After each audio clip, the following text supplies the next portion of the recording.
ফুটবলে আগমনের পর তাকে বলা হচ্ছিল নতুন রোনালদো। তাকে নিয়ে দলগুলোর কারাকারিও কম হয়নি। দলবদলের ইতিহাসে এখনও চতুর্থ সর্বোচ্চ দামি খেলোয়াড় তিনি। তবে বার্সেলোনা, অ্যাটলেটিকো মাদ্রিদ ও চেলসির হয়ে খেলার সুযোগ পেয়েছেন তিনি, তবুও নিজেকে মেলে ধরতে পারেননি। বলছি পর্তুগিজ তারকা ফুটবলার জোয়াও ফেলিক্সের কথা। মাত্র 25 বছর বয়সে এই উঠতি তারকা ইউরোপ ছেড়ে এখন পাড়ি জমাচ্ছেন সৌদি প্রো লিগে। আর তার সৌদি লিগে যাওয়ায় সবচেয়ে বেশি ভূমিকা রেখেছেন স্বদেশি কিংবদন্তি ক্রিস্টিয়ানো রোনালদো।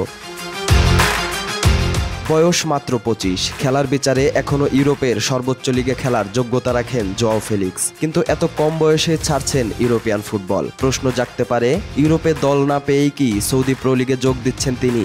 উত্তর না, কারণ তাকে দলে নেয়ার জন্য প্রায় সব প্রস্তুতি নিয়েছিল বেনফিকা। পর্তুগালের এই দল প্রতি বছরই খেলে চ্যাম্পিয়ন্স লিগ, নিজেদের লিগেও নিয়মিত শিরোপা জেতে। এরপরও জোয়াও ফেলিক্স বেছে নিয়েছেন আল নাসেরকে। এর কারণ ক্রিস্টিয়ানো রোনালদোর প্রতি ভালোবাসা। রোনালদোর ডাকে সাড়া দিয়েই সৌদিতে যাচ্ছেন ফেলিক্স।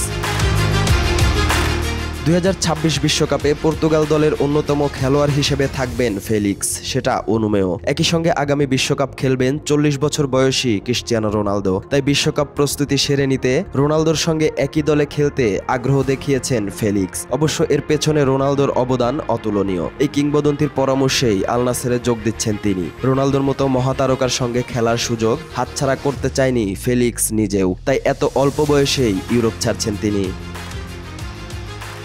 চেলসির থেকে দলবদলের অনুমতি পাওয়ার পরই আল নাসেরের সঙ্গে চুক্তি এগিয়েছে জোয়াও ফেলিক্সের। প্রাথমিকভাবে 30 মিলিয়ন ইউরোতে তাকে দলে নিচ্ছে রোনালদোর আল নাসের। তবে অর্থের পরিমাণ যাই হোক, ভালোবাসা তো আর অর্থ দিয়ে আটকানো যায় না। CR7-এর মতো কিংবদন্তির ডাকে সাড়া দিতে তো আর অন্য কিছু বিবেচনা করতে হয় না। রোনালদোর প্রতি সেই ভালোবাসাই দেখিয়েছেন ফেলিক্স।